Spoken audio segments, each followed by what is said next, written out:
Hi, welcome to Wags Cancer Journey. I'm Wags. This is my cancer journey. May 22nd, Friday. This video should drop tomorrow, but I wanted to get it done and out of the way because I don't think things are going to change a whole lot between today and tomorrow.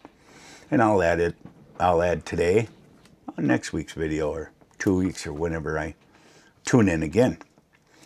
Start this video out with gratitude. Without gratitude, the rest of the virtues don't mean anything. It's tough to accomplish any of those virtues without gratitude.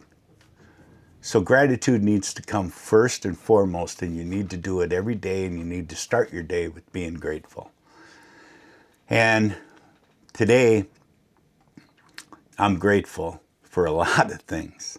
And you really get put in perspective some of the things that you're grateful for. But what I'm grateful for the most part, is love and support. For a guy that never really went searching for it, never thought he would see it or have it, I am up to here with it, and I love it. A friend of mine that is helping me out today and made a bouquet of flowers for my parents' grave for me instead of going out and purchasing some, crap. She made it. It's that kind of love and support that I'm just grateful that I have. And I'm going to probably repeat this gratefulness over the course of weeks. But I'm grateful for people. I went to Quick Trip this week, and I had a lady ask me how my weekend went. They knew I was up north. They must know my girlfriend. I said it was great. It took my mind off my prognosis and had a good time. And she said, yeah, well, you need that from time to time. I had no idea she even knew my prognosis. And then she tells me to, keep my chin up and keep putting those videos out. Well, who knew she was a subscriber? I had no clue. But she kind of let the cat slip out of the bag that she is. And that's the kind of support I'm talking about from total strangers. People reaching out to me and telling me about how my gratitude got them through their day. Means all the world to me. So for that, I'm truly grateful.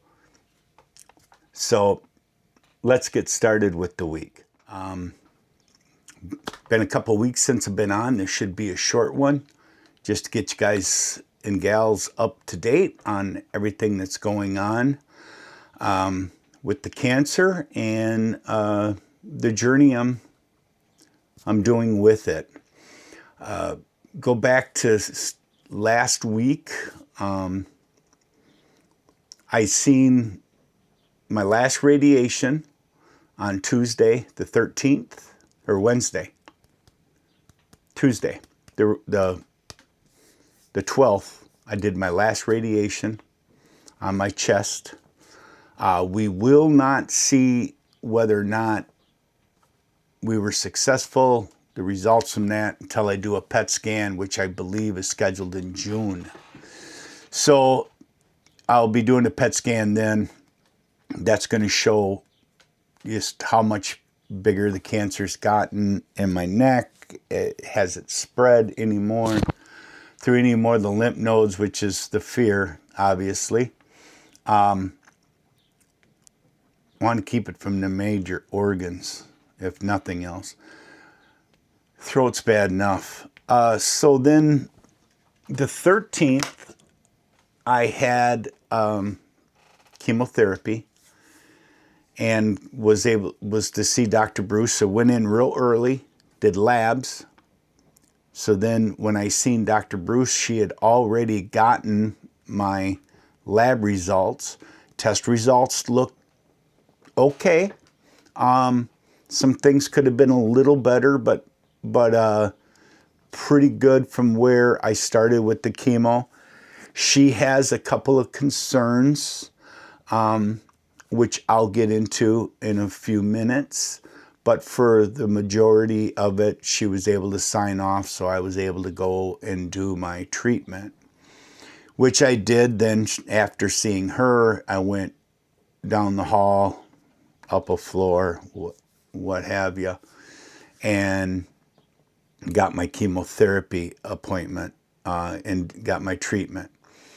So that was Wednesday, then the 13th is when we did all that. 3 appointments, bam, bam, bam.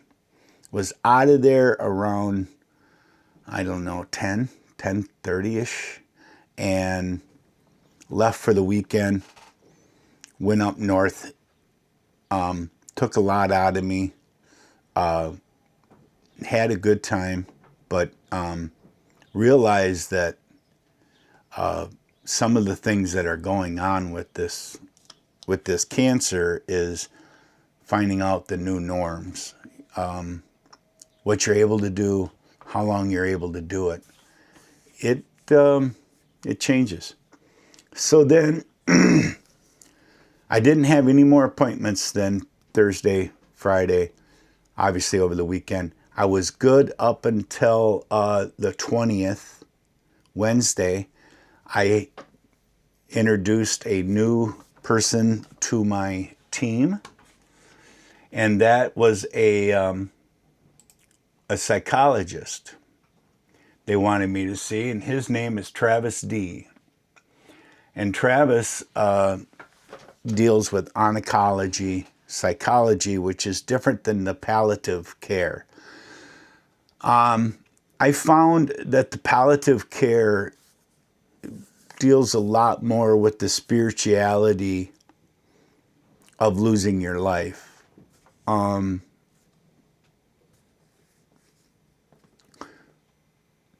The psychologist deals more with what you're leaving behind and how you should feel about that and what you're going to feel as the roller coaster. It was decent. The main reason, the first thing he asks is, what are you trying to get out of this? Well, the biggest thing, and I felt embarrassed telling him this because it seems a little selfish and maybe a little petty, but this insurance company just doesn't want to pay. I mean, they want you back to work. It's just cancer. Well, you could do your job, right? Would that stop you from driving? These are the questions they ask. And they're paid to ask those questions. So I understand, but, I need to get emotionally between the ears well enough to go out and do this job. Or I need a trained professional to say, look, you're not well enough to go do this job. And I don't know which is which. So palliative care and Dr. Bruce both recommended I see Dr. Travis. And so I did. And when I told him, I need to either have you get me emotionally ready that I can go out and do this job without worrying about my prognosis, or I need to come to the realization I'm not going to be able to do this job. Maybe I could go do other job. Maybe I can be a nut counter for Dorn Hardware. Pick out difference between a 5/16 and a 3/8. I don't know. So when I told him that, he just smiled and said, most people that see me tell me that exact same thing, which made me feel a little better because he said every insurance company I deal with are telling their oncology, the cancer patients, the same thing. So he hears this all the time, and he's had to interfere with most, he said, insurance companies, saying this person's not going back to work. Physically, could he do the job? Yeah. I mean, I could do it for a few hours. I could do it. I sure in hell couldn't do it what my company's going to expect me to do. I mean, I couldn't do a third of that. I don't have the energy. I don't have the stamina. I don't have the breath. You'll notice I'm very short of breath. And there will be some chemo coughing, and I'll try to edit that out. I apologize. It's keeping me up at night. Something fierce. Thank God I have one of those beds that I can elevate the back. So I'm a little elevated, helped last night. So we started there, talking about these evil insurance companies and the stress that it adds to this journey. And again, he said, totally normal. Every patient that sits in here, it's one of the biggest gripes they have with, trying to live out the rest of their life, whether it be 12 to 15 months that was given to me a month ago, or something different. They want to live their life, and they absolutely can't because they have to return phone calls, emails. They have to do the legwork for these insurance companies, and they've got to get names and phone numbers, and they've got to get these forms filled out, and they've got to get them sent in. Or the insurance company says, if you don't do it, we're not going to pay you. So you spend your time, instead of fishing or hunting or whatever, you spend your time right here on the computer trying to do the legwork for these insurance companies so you can at least cover your nut, because the mortgage company doesn't give a shit if you've got cancer. Power and Light don't give a shit if you got cancer. For the most part, not many people give a shit. And that's the other thing we talked about, is that your loved ones, the people that you love and care for you, it's all, to them, they still have a life to live. And they want to go live there. They want to include you, but they want to include you on their level. They want to go at the speed of what they normally live their life. You can't do it at that speed no more. And they don't understand, and they don't care. Or we understand you're sick, but can you help me with this? Can you help me with that? Can you do this? Can you do that? They don't care. And this is something that you got to face, and you got to deal with it every day. They mean well. Everybody means well. They really do. And the love and support that I have gotten has been out of this world. Just blessed. Oh, little coughing spell. Thanks for, I'm trying to wash everything down with water. So, it was actually way more beneficial talking to this new member of my team. I'm still going to be going to palliative care. I've got a appointment set up with them here in the near future. And then I see, I got an eye doctor's appointment coming up. And every morning when I take my 1776 pill, I've got to stare at this chart to see if the lines move. And I'll put a picture of the chart up here. And if the lines move, I've got to alert everybody about that it is. And knock on simulated wood grain. It hasn't. It's been good. I take it pretty early in the morning. They want you to fast for a few hours before and a few hours after.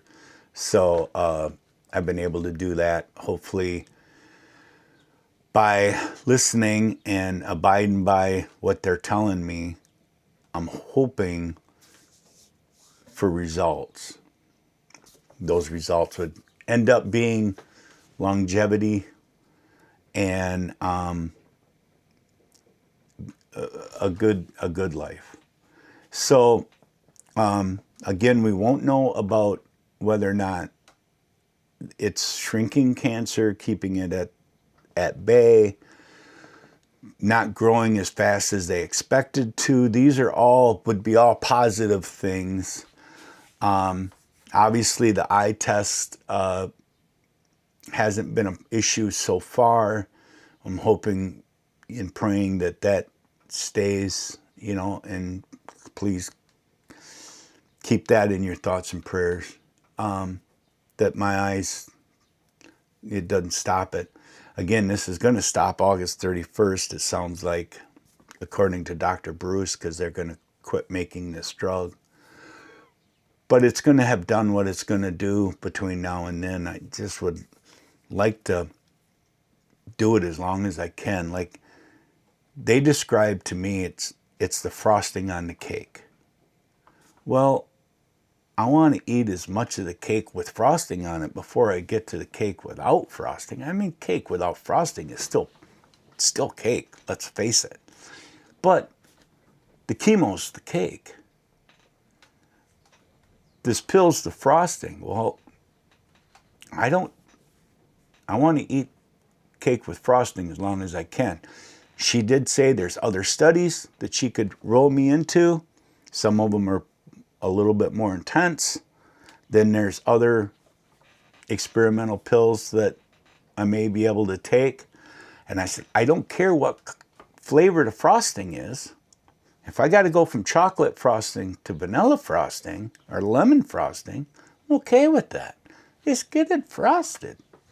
Throw some peanut butter in with the powdered sugar and make some peanut butter frosting. It's good. I'll eat it. Don't care. Just, so I'm in good hands. Just worried a little bit about all this going away. But we'll know in June. We'll have a better chance on the PET scan. But I'll keep you updated on the on all the exams and stuff that I have to do yet. But there's a few.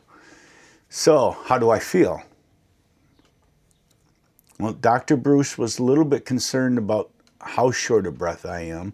She did listen to my lungs, and they said that they were clear. That's a good sign. And I've been having headaches. They come and they go. So you do the chemo, and it seems like the headaches start first. And then once the headaches kind of subside, the cough comes in.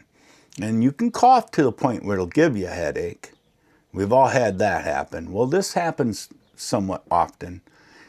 And with that also comes the shortness of breath. Excuse me. And the shortness of breath just sucks. So it seems to wear off right about the time I'm going back in for chemo. The day or two before I go into chemo, seems like I feel really good. And then it starts all over again. And I've only had 2 treatments, so let's see how that goes. But other than that, I mean, I can go pretty hard. I just can't go very long doing it without having to sit down. If I do too much, then I really pay for it the next day. And the doctor told me that's not necessarily a good thing. He doesn't want it like this. He just as soon I just take her down a notch and go even. And we'll see how it goes. But that's about it for this. It's kind of rambled on a little longer than I thought it would, but I want everybody to know how I'm doing, both physically and mentally, and I want everybody to understand that this roller coaster. Right now, I'm feeling pretty good about things, but we know there's going to be another curve and stuff. There's a reason why roller coaster rides are only a minute or two long, because you can't handle it for a long time. And that's where I'm at. This roller coaster ride just keeps going and going. And that's life until it isn't.